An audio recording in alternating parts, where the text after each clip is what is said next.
What is going on, YouTube? It's Brendan from Market Makers. I hope everybody had a fantastic Thanksgiving day here in America. Really, it's been a Thanksgiving week for some of us. Had family here. I still have some stragglers in my house. But guys, I hope you're enjoying your weekend. This is our Sunday kickoff show. We're going to look at Bitcoin. We're going to look at the equities, commodities. I even threw the euro dollar on here for Forex because I see a trade developing I want to share with you guys. And of course, our normal review of the marketplace. Guys, this video will be brought to you by BITGET, where we trade the cryptos. You can use our link and also get our exclusive private tournaments that we run for our link. And of course, SimpleFX, where we trade the equities, commodities, and Forex space. The tutorial guide for SimpleFX is in the video description. If you've never used a CFD exchange before, it is not a centralized exchange like crypto exchanges, okay? Lots of benefits to that, by the way. So check both those out and our bonuses that go with them. And guys, if you want to come trade with us, we're doing that half off deal through the end of the year. It's $20 to come trade with us. Use our Discord link in the video description. But first, what you have to do is download Discord. Then click our link, okay? Download Discord, verify your account with an email. They email you, open it up, verify your account, and then click our link and get onto our Discord. We've had over 100 people join in the past 10 days. Love to see you guys in the room, getting trade signals, TA, and most importantly, education and community. Let's jump into the charts. Start off on Bitcoin on the weekly. All right, guys, Santa Claus rally is all the rage. It's all they talk about on the business news. We're going to, Tom Lee's out there, Permabull Tom Lee, saying we're going to 4,300 on the S&P, right? He has 4,300. And obviously, if we have a big Santa Claus rally, hopefully that would lift cryptos as well. As you guys know, my thesis I'm operating under is the economy is getting worse, not better. We don't even have the full effects of a full true recession yet, which won't happen until spring or summer of next year. And as that happens, the global economies are also slowing down. The EU predicted to go into a recession/depression. So I anticipate equities, everything being cheaper tomorrow. Now, why is that important? Not to beat a dead horse, but why is that important? Guys, if you want to see all my targets that I've laid out for these different asset classes, definitely watch my Wall Street Panics video. It's a video I did a few weeks ago. It has the thumbnail with the 1920s newspaper on the thumbnail, because I give you the targets there. But I want to show you this for Bitcoin because this is everybody's topic right now. Kathy Woods out there from ARK Investments saying that Bitcoin to 1 million by 2030. That's in 8 years. So if you think Bitcoin's going to 1 million, then you probably think Bitcoin right here at 16.5 is a damn good deal, right? I mean, a damn good deal. But guys, she's not a trader.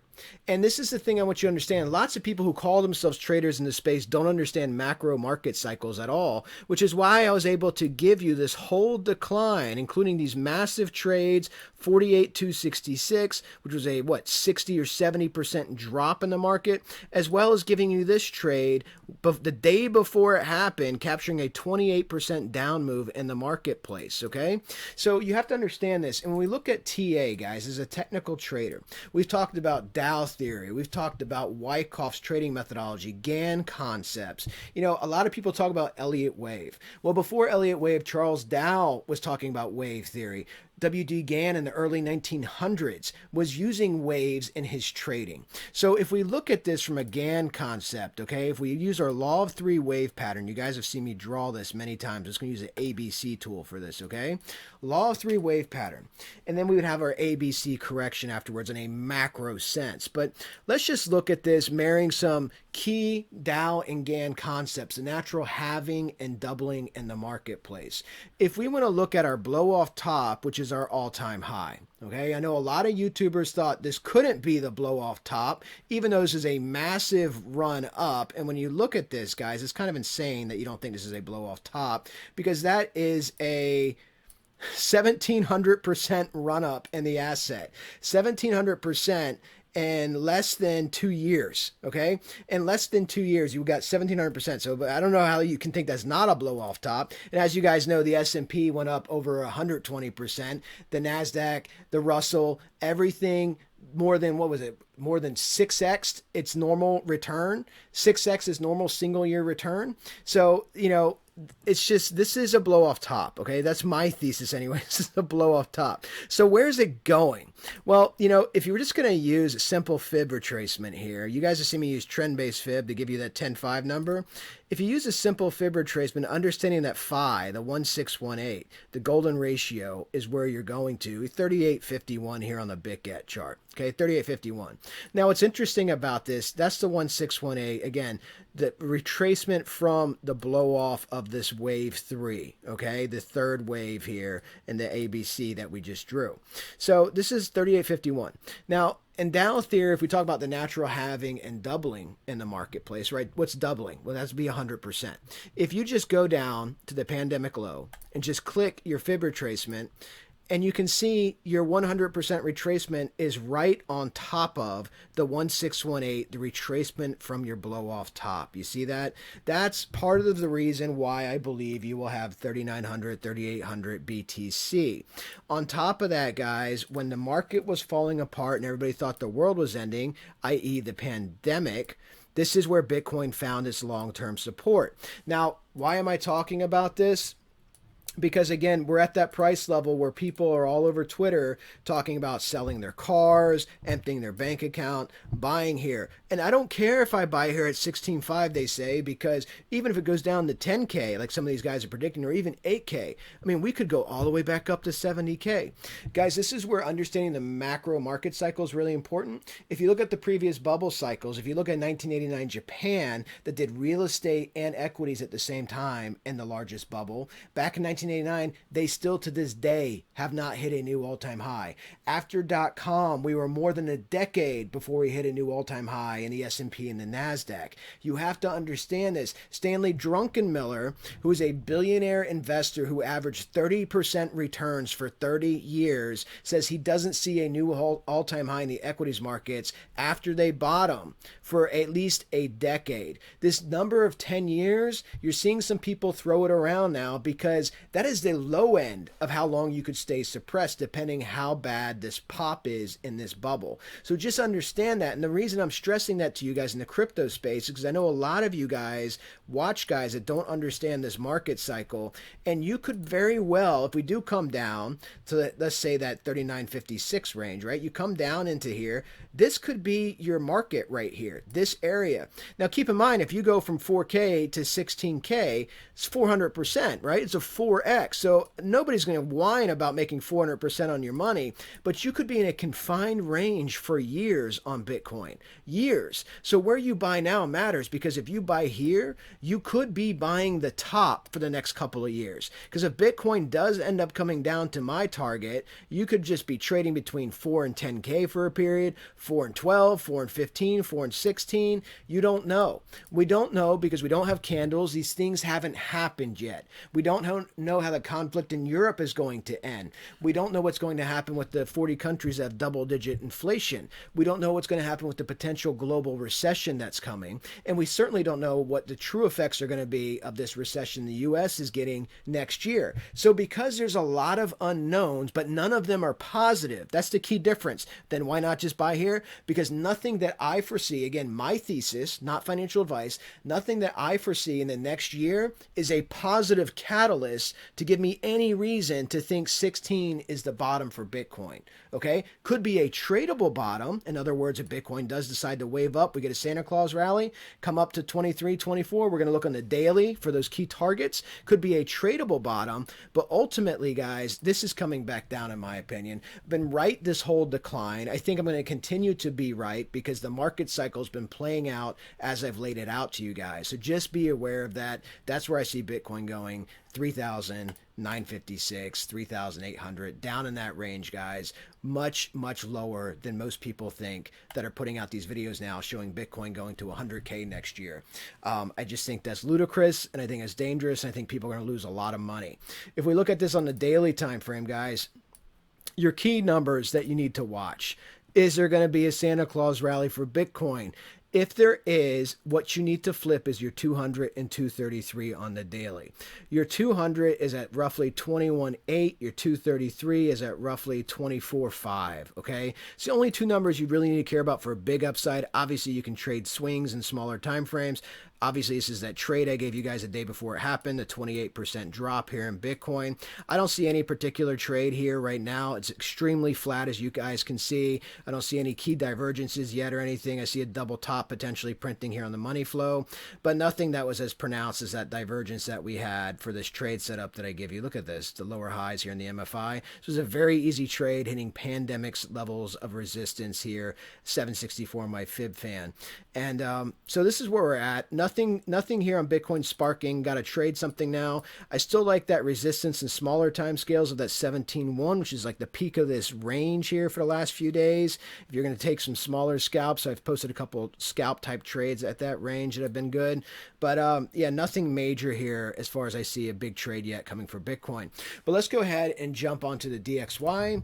DXY looks like it's putting in potentially a double bottom. If it does come back up and defeats this 107 spot 993, I'm looking for a 109 spot 633 here on the dollar. If Powell does come out really hawkish, could see some movement to the upside, a dollar rally. The dollar's oversold here. I expect some type of rally, whether it holds or makes a top and comes back down remains to be seen. This is your 200 below you. You did hold the 200. You didn't even retrace to the 200, and the dollar is up exponentially. Okay, exponentially since the market's all topped in November. Remember, the dollar was down around 94 back in November, and now, even now at this rate where it's at now at 106, still very highly elevated. Let's look at the 10-year. 10-year did fall down. Same thing, maybe putting in a double bottom here. If it does, 3.925 would be your next stop here at the 1618 for the 10-year if it does rebound. Again, if it flips it, goes up higher, great. If not, whatever, but just be aware of this. People still consider weaker yields, more bullish for stocks, but I think the market has front run the rally, guys. I want to start off on the Stocks 50. Stocks 50, what is this? Well, this is European, so we have the Dow, right? So they have an ETF, Stocks 50. Basically, the Dow's 30 companies. Stocks 50 obviously is 50 companies, right? 50 large European companies. Then they also have the Stocks 600, which is 600 companies. We have the S&P 500. Europeans just got to up it up a little bit, up the ante a little bit. Looking at the Stocks 50, guys, I like this setup where we're at now. Long-term resistance at 39.54. Massive rally, 23% rally up. You're above your 50 weekly moving average. You're overextended, in my opinion. I think you're going to get a pullback. Again, everybody anticipates Europe's economy being much worse than America's. So I think this is a massive, massive move. The Stocks 50 is only down, I think, 9% now from its all-time high, hitting a key long-term level of resistance back from, I think, 2018. How I had this chart set up. If we look at Stocks 50 on the daily, here's our big move up. Trying to get above the 1618 here at 39.57, got $10 above. We're going to see if we start to roll over here and start making some downward momentum. Looking at my volume, guys, I already drew my line for you. Looking at my volume divergent, this whole rally up, lower participation, negligible volume, only one average volume bar here in this whole massive rise up. So again, this looks to me limited upside potential, just above the 1618 already, $10 above it. You could easily start rolling back down. Flip over to the Dow. Dow, again, another outperformer here on the daily, well above the 200, 233. Looking at the 1618 at 34,380 to see if this holds, maybe get some wicks above it. But the Dow is also potential for beginning to roll down. If I look at the Dow here, the MFI divergence that you can see here from this rally, you are building lower highs in the MFI, higher highs in price. Again, volume divergence. This is money flowing into the asset. You can see your volume down here at the bottom of this chart, which I don't know why the volume's so small on this chart. Hold on, let's see if we can expand it some. There we go. So you can see the volume divergence is dropping off this whole rally up, average volume bar, and then you just have volume divergence, the whole rise up, MFI divergence. So looking at that top there as well on the Dow. If we flip over to the Russell on the weekly, hit the 50 at like 1908 price. The 618 from the Fibonacci fan from the pandemic low. This is that short that we talked about. We took this in the room, also talked about this on YouTube, and now we're looking on the weekly to see if we can make another run back up at it. Currently priced at 1870. Let's look on the daily. But when you make that run, look what happens. You start to look to make that run. We have a Gann fan. Look at that 45 angle. Remember, below the 45 is bearish. 45 angle on our Gann gradient here. And then you can see the 618 from the pandemic low. Look at that confluence here. And above the 200 on the daily, starting to peter out here a little bit. We'll see if we can get another push up. But if you do, 1906, if you can come back up and touch this resistance, this would be a beautiful double top set for a decline. That first bounce potentially being down here at the 50. Okay, you're going to have price moving in waves, of course, but really looking at stronger support down here potentially at that 50. But we'll see where this goes. You may end up just rolling here. So this is something we watch closely in the room. I trade the Russell very, very often. Looking at the S&P 500 on the weekly, again, obvious downtrend, guys. Obvious downtrend. Now, lots of people like Tom Lee again talking about 4,300 on the S&P. 4150 gets you to the weekly 50. But do we see this? Do we see this in the volume? The volume's so low. MFI is still bearish, hitting the median line. Let's look at the daily. Looking at the daily, this is critical on the daily. Look at the daily. The daily is at the 200, 233. Hit the 233 here back on November 15th. Reject it, fell back down. Strong retracement. Lift it back up to test it again. If you break this and flip it, you got to hold it. Break it, flip it. You can move up. That is bullish. You still got to get to 4150 though to get above the weekly 50. And then you're definitely having bullish momentum. But will it last? And that's what it all boils down to, guys. When you start looking at your MFI, looking at your highs here, your series of lower highs here that you've been making, I see divergence on the MFI versus the price action. I see volume participation negative. I see rejections here at the 200, 233. I feel like this was front running the Santa Claus rally. We'll see. Again, you don't have to have massive amounts of volume for price to rise. You just need fewer participants willing to pay higher prices. And typically that builds tops at long-term resistance, which is why we short at long-term resistance like the daily 200, providing these super clean, super nice price dissensions, which may be developing right here. You're at 40.27 and the 200's at 40.45, right? So this is an area for those of you who like to trade the S&P. Watch to see what this chart does here on the daily. If you push up above 40.50, this may be a good area if you start seeing this roll over that you want to short at, okay? Because this is an area of peak resistance according to my charts. NASDAQ on the weekly, again, NASDAQ clear downtrend, right? Clear downtrend. If you take you can just take a wick here, go throw a trend line down. You can see it's just a very clear downtrend, and the NASDAQ already looks like it's rolling over again on the weekly. Fell below the 200, 233, pumped back above it. Let's look at this on our daily, because when you look at the daily, key fib retracement, the one fib, right? 11,859, wicked above it. What happened? Closed basically almost back below it. Hit it again, reject it, and you formed what? That classic double top if you continue to get rejected. Look for this to potentially break. Again, if you don't get a Santa Claus rally. Now you're above your Wyckoff trading range. Here's your base and your top. So this is what happens, right? This is your Livermore pivot. You want to pivot out to the upside. That's what you want to see happen. And when it fails, what happens? Double top if this continues down this way. Now maybe you just wave in here and then try to break out. We'll see. But you have a double top forming. You have your resistance here. You have your neckline, basically 11,562. You start breaking that, guys, NASDAQ's going down, and I would anticipate that happening if the other markets do start to pull down. Let's look at the euro dollar Forex trades, guys. Again, you can trade this on SimpleFX. Euro dollar, the most common currency pair traded in the whole world. Forex exchanges are doing 6 to 12 trillion a day, guys, a day. Massive, massive liquidity in the Forex market. So we pumped up to the 200, 233 and the 1618. This is where I posted a trade in the room. Was this initial pump up, 1 spot 04782. You see that? Got a nice 258 pip price decline here, and now we pump back up again. So we want to see if we can come back up and kiss this, but if this does start to continue to roll over, you're currently using, what is that, the 200 or 233? You're currently using the 200 as support, so if you're able to come back up and hit this again, this could be an excellent short opportunity back at the 1 spot 04782 area as well.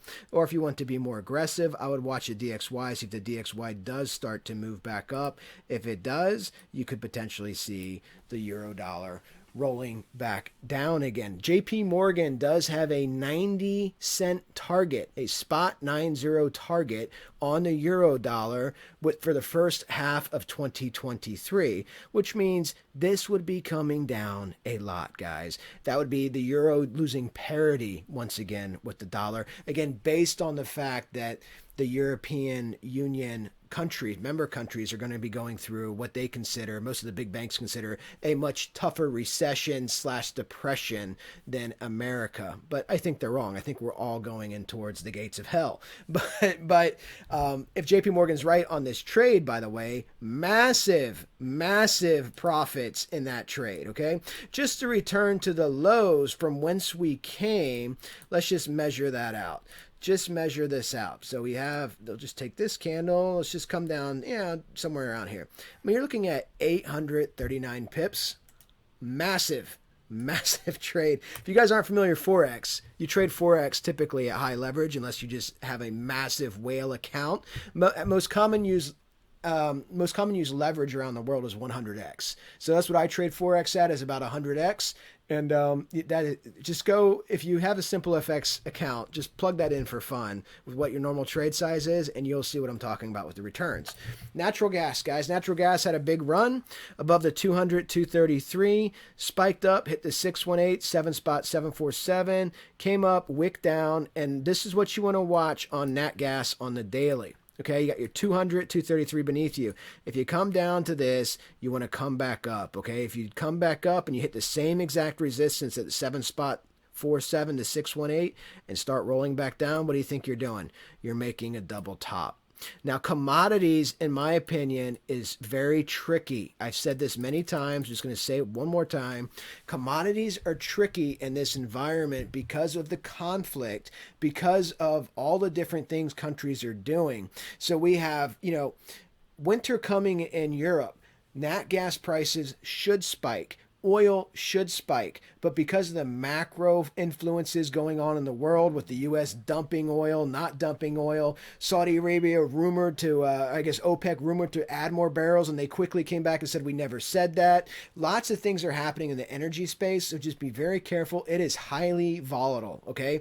This is the crypto of the non-crypto world, but when you find key trade setups, watch this 618, because if you do end up flipping it and coming back up, nice potential long. And if you hit resistance, if you do come back up, hit resistance, get supply dumped on you, good potential short for a double top to test the neckline, maybe come down and get some nice change on that as well. Seeing the same thing on oil, guys. Haven't been showing you the oil charts that much because I told you I wasn't interested unless we flipped the 200, 233. Okay, we haven't been able to flip it. Hit it, and now we just made a massive double top, and we're at the neckline of oil. Okay, you see that? So we're at the neckline of oil right now, and if we took a trend-based fib extension, and again, oil is very puzzling because remember, if demand goes down with the economy slowing, oil prices would drop, but we have a shortage of supply on top of that, and then we have countries playing games with each other, so you got to understand what's happening in the oil environment. But you can see $75 here is the 1618. You came really close to it.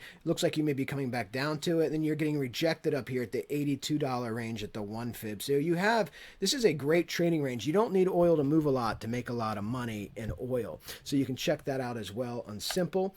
Looking at silver, XAG.